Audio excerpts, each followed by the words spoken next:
मोदी जी वही मोदी जी हैं जिन्होंने सदन में कहा था कि हम किसी भी आरक्षण के पक्ष में नहीं हैं, आरक्षण से मेरिट का हनन होता है, जो आज इस तरह की बात कर रहे हैं।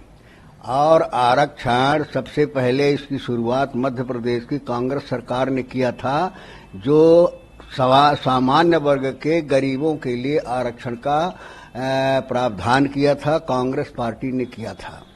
और उसके बाद जो है सामान्य के लिए 10% आरक्षण को इन्होंने आगे बढ़ाया।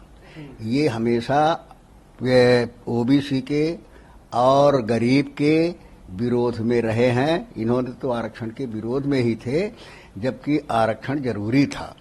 और मोदी जी कब क्या कह जाएं, इनका कोई भरोसा नहीं है। कभी कहते कि हम पिछड़े वर्ग की भागीदारी देना चाहते हैं, हम पिछड़े वर्ग को आगे बढ़ाना चाहते हैं, कभी कहते पिछड़े वर्ग को आरक्षण मिलना ही नहीं चाहिए, कभी कहते कांग्रेस ने पिछड़े को नहीं दिया, हमने पिछड़े को दिया। और जबकि इनके शासनकाल में कोई ऐसा नहीं है जो पिछड़े वर्ग के हित के लिए काम किया हो। सबसे करंट इस समय है पिछड़े वर्ग की जातिगत गणना का और उनको रिजर्वेशन का, जो लाखों पद खाली पड़े हुए हैं उनको भरने का। अगर पिछड़े वर्ग की हिमायती सरकार होती तो 10 साल से बैठी हुई है और लाखों पद खाली हैं, जिसमें पिछड़े वर्गों की अगर भर्ती हो जाती तो उनको स्थान मिल जाता, लेकिन वो भर्ती करने की उनकी चिंता नहीं है। जातिगत गणना कराने के लिए सरकार इतरा रही, इतने ज्ञापन दिए गए, मांग की गई, लेकिन जातिगत गणना कराने के लिए तैयार नहीं है। जबकि जब गणना होगी तभी तो पता चलेगा कि जनसंख्या किसकी कितनी है और उसके आधार पर प्रगति और विकास में कितनी उसकी हिस्सेदारी होती है, कितना उसको सुविधा मिलनी चाहिए। जब वो सुविधा मिलेगी, संसाधन मिलेगा, तभी तो समाज आगे बढ़ेगा।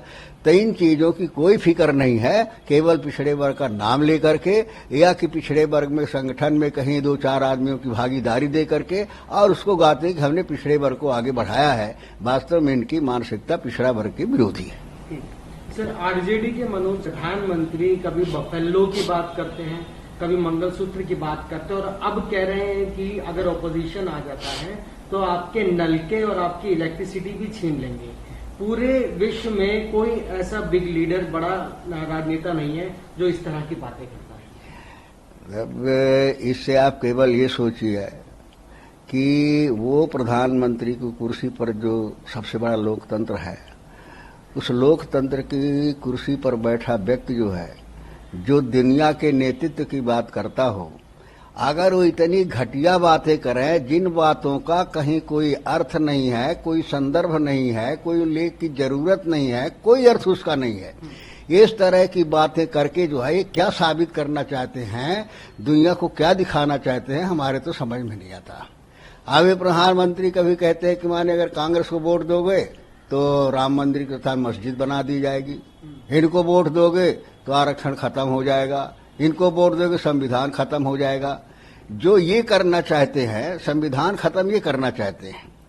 और दोस्त कांग्रेस ऊपर लगा रहे, कांग्रेस इतने दिन तक सत्ता में रही, अगर माने मस्जिद बनवाना होता तो राम मंदिर का ताला क्यों खुलवाते, राम का सम्मान क्यों करते? ये तो कांग्रेस के जमाने में हुआ, कांग्रेस के समय में हुआ। तो इनका केवल ये है कि देश में विद्रोह की वातावरण बनाओ, किसी तरह से जो शांति है उसको भंग करो, समरसता को खत्म करो, जो भाईचारा है उस भाईचारे को खत्म करो, ताकि इनको एक वर्ग विशेष का वोट जो है मिलता रहे और इनकी कुर्सी बची रहे।